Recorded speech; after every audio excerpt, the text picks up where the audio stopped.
Hello, everyone, and welcome back. My name is Charles Coleman, and I am the team leader of Keller Williams Avenues Realty. And today we have My name is Ed Bardzik. awesome Ed. Well, hey, man, super appreciate you jumping on this call with me today. And if you wouldn't mind letting everyone know, when did you become a licensed real estate agent? I became a licensed real estate agent at the very end of February this year, Awesome. So February 2022. 2022. I like that, man. And you kind of have a couple different irons in the fire. What are some of the different things that you have going on in your world on top of being a real estate agent? I have an HR services company that I've had for about a decade now. And during most of the last decade, that has been my primary work. I also have an Airbnb that I manage on a level of my home here in Boulder. I have a rental property in Longmont, and I have two rental properties in Pennsylvania. Wow. So you got a lot going on. And for those that don't know, at time of recording, this is June 16th, and we were talking about a closing that happened last month. So you have a lot of different things happening in your world. And within 3 months of getting your license, you were able to find a client and get them closed on top of managing a lot of other things. Yes. That's exciting, man. And so what made you choose KW as your brokerage of choice? That's an interesting story. I chose KW because initially one of our professors at American Real Estate College, her name is Sylvia Snape. She and I talked after one of the classes that she gave, and I got to learn her story. I speak Spanish. It turns out she's from Spain, so we had a very interesting connection about that. And I also was really interested in the fact that she had changed careers about 7 or 8 years ago when she got into real estate after being an established lawyer for a number of years and being very successful with it. So there were multiple things about Sylvia that I liked and that I could relate to. And it was particularly the fact that she had made a transition from successful lawyer to very successful real estate agent. And I wanted to know more about that. And the more I talked with her, the more interested I became in some of the resources she mentioned that KW Avenues had. And it wasn't too long after that I contacted you, and we had a couple of great discussions about some of the ways that I wanted to operate in business. And also I brought to your attention some of the ways that I wasn't comfortable operating. And I felt after our talks that I had a good roadmap for how I could begin a real estate career. Yeah, no, that's exciting. And I think what I love about that piece of everything is that just meeting with someone that was also like-minded and successful with Sylvia, having a career that, like you said, she was successful in, and she did transition into real estate, and she's been in real estate for not very long, and she's very successful. And I feel like you are going down that path as well. We've had conversations about what's in your pipeline, and who you're in business with matters, and that's super exciting. So with that, you just, like we just alluded to, you just had your first closing last month, and that's super awesome. Wanted to congratulate you again on that. Where did you find that first client? So that first client found me. And 2 days after I passed my real estate exams, and actually before I even had signed on with KW, although you and I were in discussions at that time, a friend of mine with whom I had grown up in Pennsylvania and with whom I had gone to high school, who now lives in California, Yeah. gave me a call. And he said that his daughter is going to be going to CU Boulder in the fall, and he wanted to buy a condo for her to live in. Yes. And he wanted to know if I knew of any realtors, because he knew that I was involved in the real estate space and had been for a number of years. And I said, yes, I'm a realtor as of 2 days ago. And that's how it started. Yeah. That's exciting, because I think that a lot of times as we're getting into this journey, we think that we have to be, who do you know is looking to buy, sell, or invest in real estate that I can help today? And you just being in the real estate community and having conversations and generally just loving real estate and being a connector of all things real estate. Someone reached out to you and said, hey, I know you're in this space. They didn't know at what capacity. And they say, can you help me? And you're like, yeah, actually I can, which I love that. That's awesome. Yeah. What was one of the biggest obstacles that you faced during this transaction?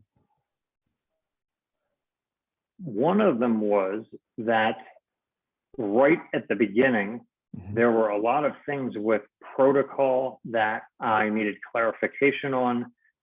I had never written a contract for real estate before, and I had never gone through the process of myself going another agent. And so I remember the first week, after I took that phone call from my friend, I actually met with him in California the next week, which was something we were planning to do anyway. And then when I got back from California, you and I were talking. I'd gotten signed on with the brokerage, and I was in the office the next day. Yeah. And I knew that I was going to need support with some of these different tactical things. Yeah. I spent quite a bit of time back and forth on the phone and in person with someone who would become my success coach. Her name is Margaret. We had many texts back and forth as I was getting the language of the exclusive right to buy contract done. And within a day or two of that, we were putting offers in. And so I was on a steep learning curve to get this offer done. And ultimately that offer got turned down and we needed to put in another one. So there were a lot of things regarding paperwork and contracts that I needed support with. And that was a challenge.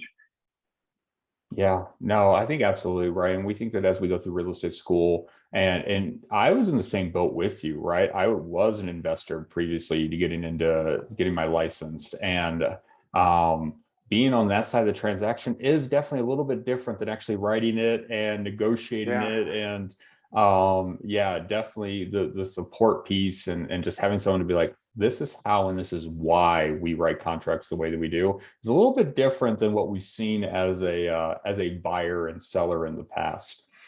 What would you say was the biggest win during this transaction? I think the biggest win is that I put 110% into this because it was my first deal. It's with a good friend of mine. I really wanted everything to go well. And he is happy. His wife is happy. His daughter is happy. And they've been effusive about this in offering to write me referrals and recommendations and things of that sort. And that's what I really wanted out of this, was to give them an experience that made them very satisfied. And to be able to do that with my first deal is something that I'm really grateful for. Yeah, no, that's huge, man. And just being able to work for someone that you have a relationship with and being able to crush it for them. And just to show them like, yeah, you know me as this real estate person, as an investor, let me show you that I am a real estate agent and that my real estate expertise are there, and being able just to win for them, that's big. So what, Yeah. I know you alluded to it a little bit, but what did some of the support look like from the brokerage that you received during this first transaction?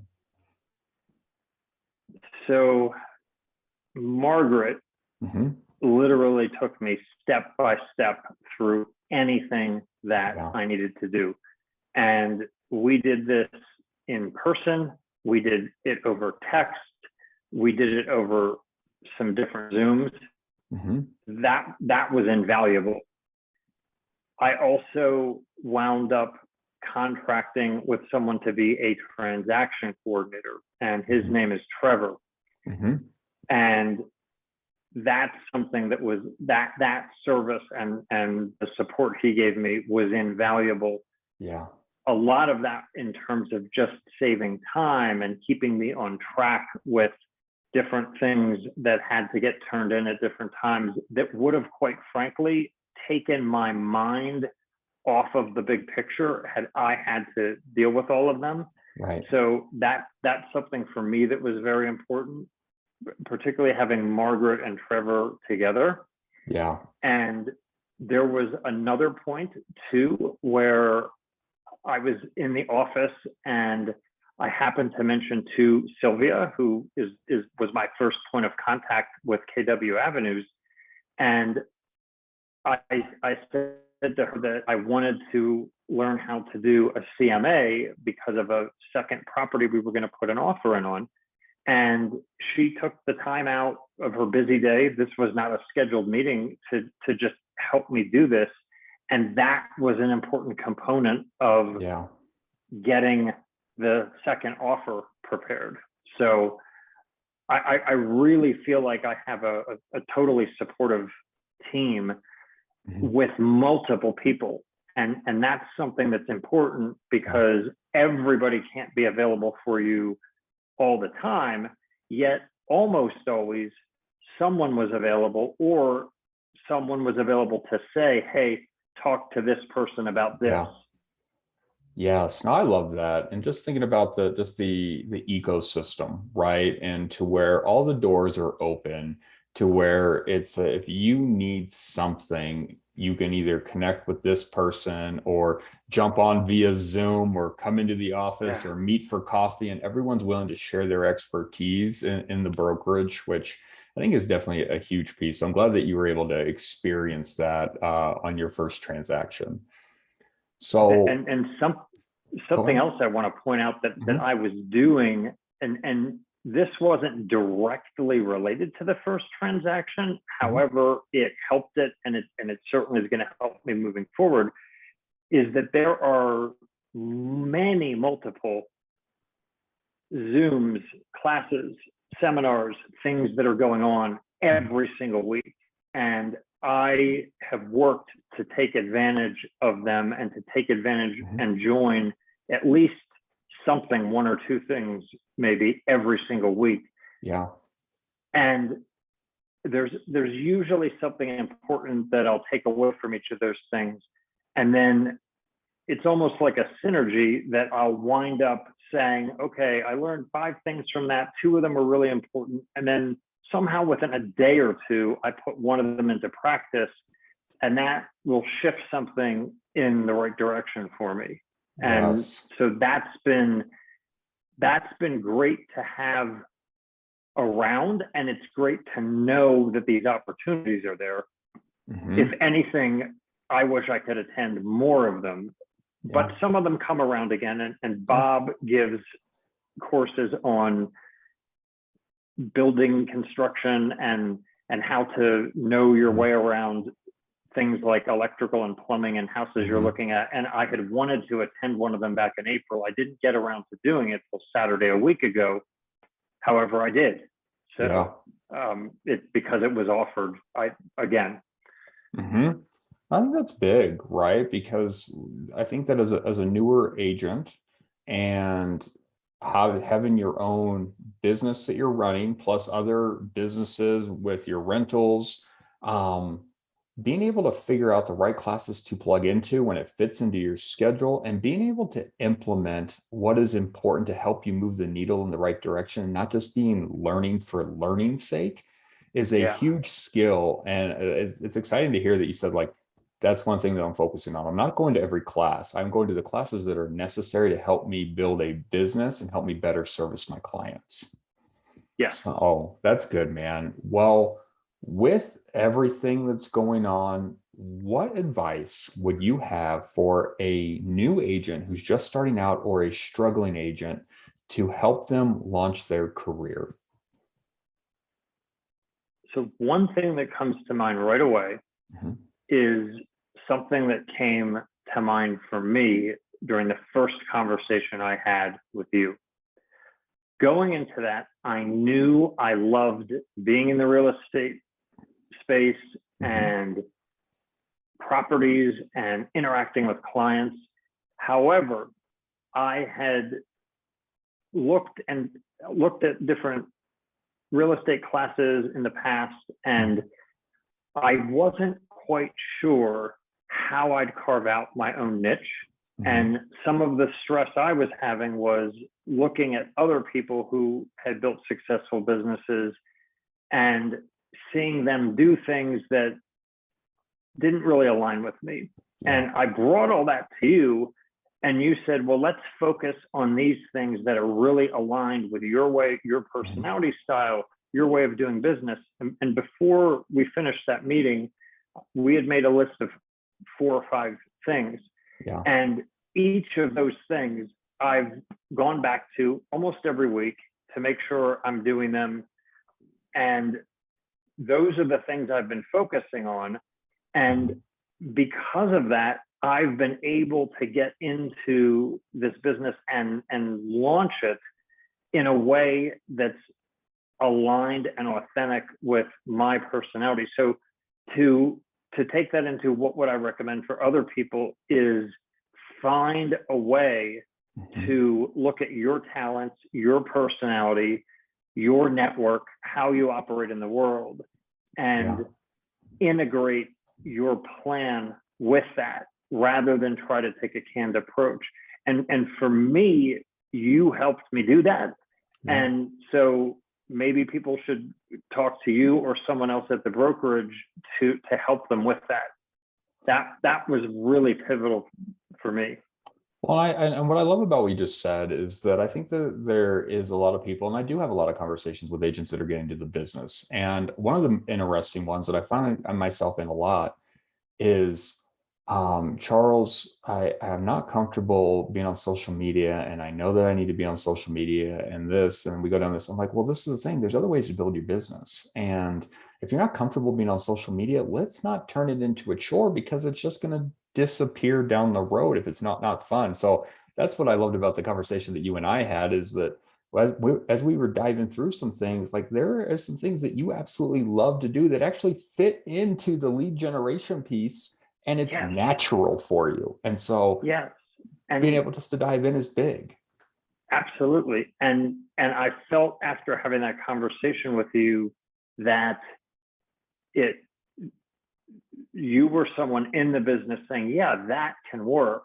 And one of the things we talked about was the fact that I happen to keep in pretty regular contact with people in Pennsylvania, where I have not lived full time for 8 years. And last month I was back for a couple of weeks. We had a porch fest in my neighborhood, and I spent a lot of that day talking to people, some of whom I hadn't really talked to since before COVID in person. And it just popped out in conversation what I'm doing. One of my neighbors there is actually a realtor with KW. She knew I had joined, and she actually was telling people about this. And by the time I just went out and had a fun afternoon and early evening, at least 30 people there now know what I'm doing. And considering that my first piece of business came from a friend who I'd known from Pennsylvania, and that my second people under, well, actually my third people under an exclusive agreement to buy are also friends from there. That's, telling me that this is something that is not only working for me, this is important for me to put my focus there. Yes. No, and that's big. And I think that a lot of the times when we're doing business and people are actually coming in from out of state and from all these different places and I don't know anyone. And you've taken that challenge of, while you do know people, you're still actually doing business with people that you knew from past states that you have lived in, and it is coming to fruition for business that is actually taking place in Colorado. It's not that you're doing referrals or anything. You are actually talking to people that live many, many miles and many, many hours away from Colorado that are like, actually, I'm looking to buy in Colorado. And just by staying in contact with them, business is coming from that. Yes. So that's awesome, man. Well, Ed, I super appreciate you jumping on this call today and going through your experience from your very first transaction and giving the new agents and struggling agents some advice to help them build their business. And I am excited to see what your business looks like as we continue through these last few months of 2022, man. I am as well. There we go. Thank you, sir.